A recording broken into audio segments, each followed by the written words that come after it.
Good evening all of you. आज हम लोग उपस्थित हैं नीरज सर के साथ, जो एडवोकेट हैं और लगातार लॉ फील्ड से जुड़े हुए हैं। सर, स्वागत है आपका।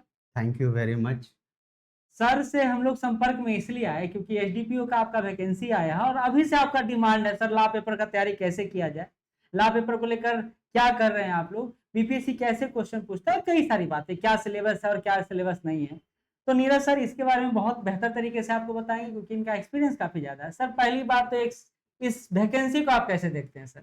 ये वैकेंसी लॉ बैकग्राउंड वाले स्टूडेंट्स के लिए एक सुनहरा मौका है, जहाँ पे एग्जीक्यूटिव पोस्ट के साथ साथ पैरेलली जो एसडीपीओ का पोस्ट है उसमें ऑप्शनल जो लॉ पेपर अगर लेके चल रहे हैं तो उसके अगेंस्ट में फॉर्म फिलअप करके एक अच्छा पोस्ट इनिशियल लेवल पे व्यक्ति, जहाँ एज क्राइटेरिया भी जो रखा गया है 21 ईयर्स एंड एबव रखा गया है, तो ये उनके लिए बेहतर ऑप्शन है। और मुझे लगता है कि इस बेहतरीन मौके को हाथ से गंवाना बहुत बड़ी मूर्खता होगी। तो मैं सभी बच्चों से, सभी लॉ एस्पिरेंट से आग्रह करूँगा कि इस फ़ील्ड में इस कैरियर अपॉर्च्युनिटी को भुनाने में तनिक मात्र भी देर ना करें और कमर कस के इसकी प्रिपरेशन में अभी से लग जाएँ। सर, बड़ी बात है सर कि ये लॉ स्टूडेंट के लिए तो है लेकिन लड़कों के लिए नहीं है सर। ये दुख की बात है ये सर। तो बहुत बड़ी दुःख की बात है।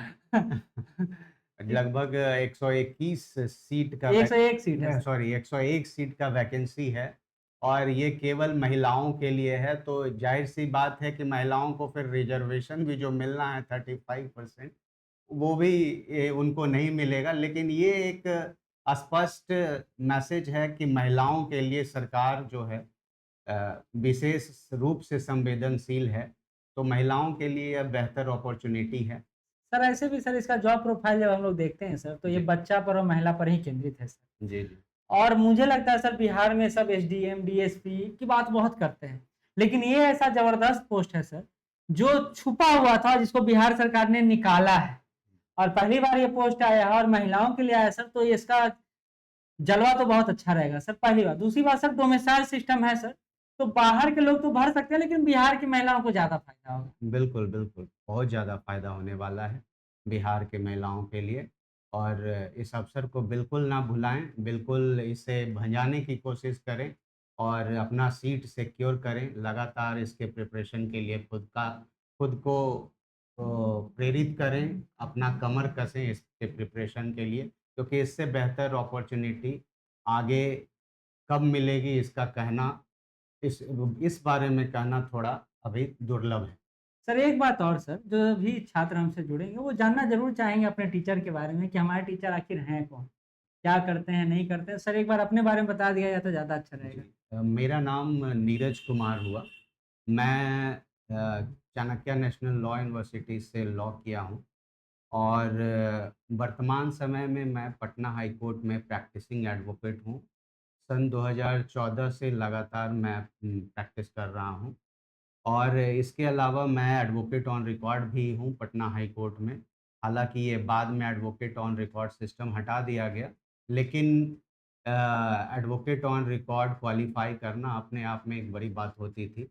तो उस लहज़े से भी मैं समझता हूँ कि मैं उस रूप में आपको इस वैकेंसी के अगेंस्ट तैयारी करवाने में बहुत हद तक आपकी मदद करने वाला हूँ। सर, ऐसे भी सर ये सिलेबस है सर, सिलेबस के अकॉर्डिंग आप देखिए सर, एक एक तरफ आपका इंडियन कॉन्स्टिट्यूशन है, दूसरी तरफ इंटरनेशनल लॉ है। और मुझे लगता है सर आप लोग इससे 2-4 हमेशा होते ही होंगे। बिल्कुल, आपके बिल्कुल। समय में सर ये सब तो पढ़ना है और आप प्रैक्टिस में तो इस सब का यूज़ करते ही होंगे। बिल्कुल कॉन्स्टिट्यूशन ऑफ इंडिया को तो सोल कहा जाता है, रूल ऑफ लॉ की बात होती है। जितने भी लॉ अगर निकले हैं, तो सब कॉन्स्टिट्यूशन ऑफ इंडिया के ही देन है। आर्टिकल 13 है, जो लॉ की बात करता है। तो वो अपने आप में बहुत बड़ी बात है और सारे लॉ कॉन्स्टिट्यूशन ऑफ इंडिया से, जैसे गंगोत्री से सारी नदियाँ, गंगा नदी निकलती है, उद्गम स्थल है, वैसे ही जितने भी कानून अगर भारत में चल रहे हैं, बने हैं या बनने वाले हैं, तो उस सब का जो स्रोत है, कहीं न कहीं कॉन्स्टिट्यूशन ऑफ इंडिया है, भारत का संविधान है। सर एक बात है सर, ये सिलेबस कितना आप कितना व्यापक मानते हैं सर? आपको कितना दिन में लगता है कि आप इसको कंप्लीट करवा सकते हैं? सिलेबस तो हालाँकि व्यापक है, लेकिन इसे कंप्लीट करने में लगभग मान के चलिए 9 से 12 महीने तो लग जाएँगे। 9 से 12 महीने सर। हुँ। और आपको पता है सर, बीपीएससी पीटी के बाद आपको 3 से 4 महीना मिलता है सर। तो वन शॉट लेकर या एक्स्ट्रा टाइम लेकर अगर हम क्लास प्रिपेयर करें, तभी ये इसको जल्दी कवर अप किया जा 2 पाए। तरीके से सर हम लोग डिज़ाइन किए हैं, जैसा बात हो रहा था आपसे। आप बोले कि सर इतना टाइम लगता है, तो मैंने बोला था सर हम लोग नोट्स दे देंगे, लिखवाने का काम नहीं, नहीं करेंगे। जी। लिखने में सर आधा से ज़्यादा टाइम तो हाँ, जा चला लिखने जाता है। में बहुत टाइम लगता है। तो हम लोग आपके लिए नोट्स दे देंगे, सर आपको पढ़ा देंगे और आप उसको रिवाइज़ करेंगे और जो क्वेश्चन है रिलेटेड वो आप बनाते चले जाएँगे। सर का काम देखिए, यहाँ से काम सर आधा हो जाता है। आज डिजिटल एरा में सर यही लाभ है हुँ, कि पहले जो कोर्स 8 महीने 9 महीने में हम लोग पूरा करते थे, वो अब 2.5 महीने 3 महीने में पूरा करते हैं। क्योंकि हम लोग सारा चीज़ तो अब प्रेजेंटेबल, कुछ दिखना, लिखना, लिखाना ज़्यादा होता नहीं है। बिल्कुल, समझाने का प्रक्रिया है सर, वो बहुत महत्वपूर्ण है। बिल्कुल। तो इस तरह हम लोग सर से बात कर रहे थे कि सर इतना बड़ा सिलेबस है, कैसे होगा? सर बोले कि 9 से 12 महीना हम लोग पढ़ते थे, तो अब तो समय बदल गया है सर और इस बदलाव के साथ हम सभी खड़े हैं।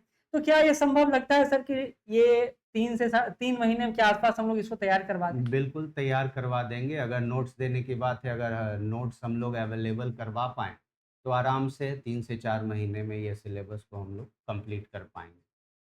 और फिर से बता दूँ आपको, हम लोग इतना सजग हैं कि अगर 2 घंटे में कहीं नहीं होता है, तो हम लोग एक्स्ट्रा टाइम देकर इस सिलेबस को आपके एग्ज़ाम के पहले कंप्लीट ही नहीं करवाएँगे, बल्कि प्रैक्टिस भी करवाते चले जाएँगे। संडे टू संडे टेस्ट भी होगा आपका, तो हम लोग इस पर फोकस है।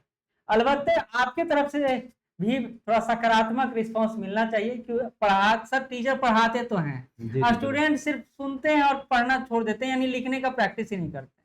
सब्जेक्टिव जब तक लिखा नहीं जाएगा सर, कैसे आगे बढ़ेगा? बिल्कुल, लिखने का प्रैक्टिस बहुत ज़रूरत है, लिखने की और बिना लिखे आगे बढ़ पाना, वो भी कॉम्पिटिटिव एग्ज़ाम, खासकर बीपीएससी सिविल सर्विसेज़ वाले एग्ज़ाम में, तो थोड़ा मुश्किल है, इसलिए लिखने का प्रैक्टिस तो करना होगा और लिखने के बाद ही लगातार आंसर राइटिंग, मेंस की अगर हम अभी से प्रिपेयर करेंगे, तभी हमें सफलता हासिल होगी। एक अच्छा बात और है सर कि जी। इस फील्ड में जितने भी कैंडिडेट आ रहे हैं वो ला कैंडिडेट ही हैं। तो उनके लिए ऐसा नहीं है कि नया कुछ है। ऑलरेडी वो पढ़े होंगे, रिवाइज़ नहीं होगा या कुछ नहीं होगा, ये अलग बात है। लेकिन पढ़े तो होंगे सर, तो उनके लिए थोड़ा आसान नहीं हो जाएगा सर? बिल्कुल आसान हो जाएगा। जिनका बैकग्राउंड अगर लॉ का है, तो उनके लिए बहुत ही आसान है और ये जैसे बैंक वगैरह में पहले स्पेशलिस्ट ऑफिसर वगैरह का वैकेंसी निकला करता था, अभी भी निकलता है। बिल्कुल। तो वहाँ पे थोड़ा-सा जो नॉर्मल कैंडिडेट्स हैं, उनकी अपेक्षा जो स्पेशल जो टेक्निकल डिग्रीज़ रख रहे हैं, उनके लिए एक बेहतर अपॉर्च्युनिटी हुआ करता है। तो उसी प्रकार से बीपीएससी ने भी एक स्पेशलिस्ट ऑफिसर टाइप ये एक ऑप्शन दिया है, जो लॉ एस्पिरेंट हैं उसे बेहतरीन रूप में अगर इस्तेमाल करें, तो उनका भविष्य बहुत ही उज्जवल और बेहतरीन हो सकता चलिए, तो आज हम लोग इसी बात पर डिस्कशन कर रहे थे कि आप लोग का क्लास कैसे चलेगा।